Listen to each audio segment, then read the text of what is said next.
What's up guys, it's Will back again, and today's review is the mystery drama film Murder on the Orient Express. Directed by Kenneth Branagh and based on the 1934 novel of the same name by Agatha Christie, Murder on the Orient Express tells a mystery tale about a man who was murdered on a train in which 12 passengers are all considered suspects. The murder is investigated by Detective Hercule Poirot, played by Kenneth Branagh, who decides to take the case and begins investigating each of the 12 suspects in order to understand their stories and of course any possible motive they would have to kill the victim. As the film progresses, Hercule tries to solve this complex case on the Orient Express, where his skills as the greatest detective in the world are put to the test. Alright, so I remember watching the trailer for this one a while back, and I got a very Wes Anderson vibe from it. It kind of reminded me of a mystery-style Grand Budapest Hotel. I think that's somewhat accurate because this definitely is a movie that has plenty or a fair amount of silliness in it, but it's also a really well-told mystery story. I didn't go in expecting anything great, but I honestly gotta say that I was pretty blown away by this one. To me, this is easily one of the best films of the year thus far, and I'm really perplexed by the relatively low score it has on Rotten Tomatoes right now. I mean, I'm almost wondering if we watched the same cut of the film, because the version that I saw was amazing. This movie is great in a handful of different ways, but I think it all starts with the writing, considering this is a long established narrative originally from the 1934 book, and then repurposed for a 1974 film, and now a 2017 film. This 2017 version had a tall task to make the story feel old school, yet modern at the same time, and that's a very tough feat to pull off with moviegoers who don't seem as interested in this genre anymore. I think this comes across as an old person's movie, a movie that a younger crowd probably wouldn't enjoy, but in practice I really don't believe that's the case at all. I think the adaptation and modernization of this story worked well here because the mystery and the comedy aspects worked really well in tandem with one another. This is a film that all audiences can enjoy because it's not just a play-style game of Clue on a train. It is that, but it's also a comedy film that's plenty witty enough to keep you chuckling throughout. When you think about it, this is kind of a silly story, and I think Kenneth Branagh knew that, and he played to the strengths in the material by having the characters engage in comedy every so often.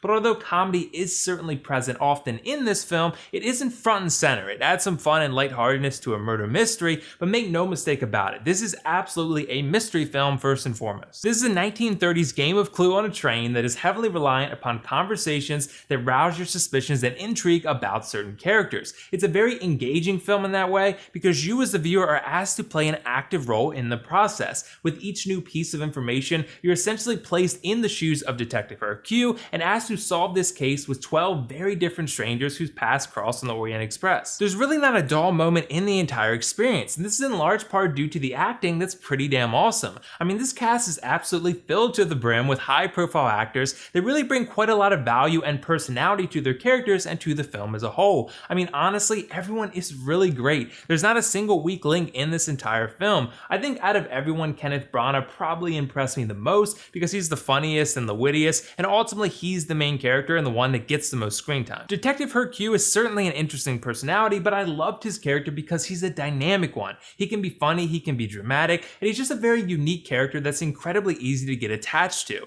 He's a crowd pleaser because he's always entertaining and there's never a dull moment with him. But you could really say that about most of the characters because they all have to be unique personalities or otherwise the detective work isn't much fun. But the acting really is top notch from the best cast that I've seen assembled from a film this year. Daisy Ridley's good, Michelle Pfeiffer's good, Penelope Cruz is good, Johnny Depp and Willem Dafoe is good, everyone's really excellent, and because the characters are so well acted, it makes the entire experience incredibly immersive. The dialogue, the conversations, and the characters are excellent, but so is the cinematography. This wasn't a film that I figured I'd be praising for its cinematography, but I really love how excellent the film is at creating an immersive visual experience. There's shots where they scan down the train as characters walk through the corridors, and there's shots through windows and shots from above that all really make you feel like you're a passenger on the Orient Express along for this crazy ride. As a whole, Murder on the Orient Express is excellent when it comes to all things immersion. It takes an old school mystery story and makes it fun and exciting for audiences in modern day. I think this is honestly one of the best films of the year and one you need to go out and see ASAP. I thought it had an excellently crafted mystery story, fantastic acting from a great cast, nice touches of comedy and well-written dialogue, and really great cinematography. And much to my surprise, there was nothing I didn't like about this film. I'm gonna give Murder on the Orient Express a 10 out of 10 and say you need to go out and see this one ASAP if you enjoy a good murder mystery. I honestly think this one is being incredibly underrated right now. So did you guys see Murder on the Orient Express yet? What did you think of it? And if not, let me know why not. And also let me know your favorite murder mystery film. I may have asked you that before, but we might as well revisit it. That's all for now though. This is WillFoxification signing signing off. See you in the next video.